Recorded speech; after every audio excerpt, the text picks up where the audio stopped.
Argentina Brazil match মানেই রাত জাগা, নাওয়া খাওয়া ছেড়ে টেলিভিশন অনলাইনে চোখ রাখা। বাংলায় মেসি নেইমারদের পাগলাটে ভক্তদের এমন কাণ্ড পুরনো ঘটনা, দিন বদলেছে। এবার মেসি নেইমারদের দেশ অপেক্ষায় থাকবে হামজা সমিতদের খেলা দেখতে, বাংলাদেশের ফুটবলের ঝলকে মুগ্ধ হতে। মাত্র কয়েকদিনের অপেক্ষা, প্রায় 4 বছর পর জাতীয় স্টেডিয়ামে বসছে ইন্টারন্যাশনাল ম্যাচ। তার চাইতে বড় খবর, ঘরের মাটিতে হামজার প্রথম ম্যাচ। তাই আয়োজন কিংবা সম্প্রচার কোথাও কোনো ফাঁকফোকর রাখতে চায় না বাফুফে। বিশ্ব ফুটবলে নিজেদের অভিনবভাবে জানান দিতে মরিয়া লাল সবুজরা। একটা সময় ছিল যখন বাংলাদেশের ফুটবলে কেউ মুখ ফিরে তাকাতো না, তবে দিন বদলেছে। কেবল হামজা সমিতদের সিঙ্গাপুর ম্যাচই দেখতে পারবে বিশ্বের প্রায় 50টি দেশ, যদিও এখন অবধি 30টি দেশ নিশ্চিত হয়েছে। আমরা অলমোস্ট 20+ ক্যামেরা প্রোডাকশন নিয়ে কাজ করছি। আমরা বাংলাদেশের রিসোর্স ইউজ করছি, এখানে আপাতত বাইরে থেকে আমরা কোনো কিছু আনছি না, বাট বাংলাদেশের মধ্যে দ্য বেস্ট পসিবল সেটাই আমরা করছি ইনশাআল্লাহ। এবং আমি মনে করি একটা ভালো প্রোডাকশন হবে।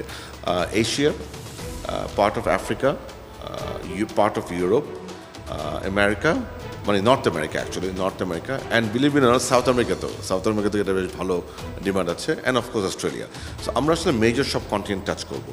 এবং এখন পর্যন্ত আমার যেটা হয়েছে অলমোস্ট 20 to 30 কান্ট্রিজ কনফার্ম করেছে, বাট আমি আশা করছি এটা 50+ যাবে ইনশাল্লাহ। শুধু ব্রডকাস্ট করেই দায় সারছে না বাফুফে, বিশ্বের বিভিন্ন ভাষাভাষীর কাছে বাংলাদেশের খেলাকে আরো উপভোগ্য করে তুলতে ধারাভাষ্য দিচ্ছে গুরুত্ব।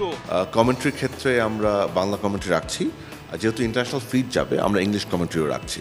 সো বিদেশে যারা খেলা দেখাবে, অর্থাৎ সিঙ্গাপুর, ইন্ডিয়া এবং অন্যান্য দেশগুলিতে, তারা যেন ইংলিশ কমেন্ট্রি পায় সে ব্যবস্থা আমরা করছি। বাংলাদেশ সিঙ্গাপুর ম্যাচ যেমন বাফুফের কাছে বিশাল এক পরীক্ষা, তেমনি এ ম্যাচে বিশেষ অতিথিদের এক ছাদের নিচে বসানো বড় চ্যালেঞ্জ। দেশের ফুটবলে যখন চলছে মধুমাস, তখন ক্রিকেটে বইছে কালবৈশাখীর ঝড়।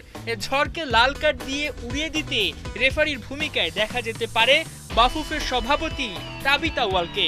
10 জুন সদ্য বিদায়ী বিসিবির সভাপতি ফারুক আহমেদের সঙ্গে নয়া প্রেসিডেন্ট আমিনুল ইসলাম বুলবুলকে দেখা যেতে পারে জাতীয় স্টেডিয়ামে। তবে যে বৈরিতা চলছে বিসিবিতে, তাতে আদৌ চায়ের কাপে ঝড় থামানো সম্ভব কিনা তা নিয়ে থাকছে বড় প্রশ্ন। হাসান সজীব, 71।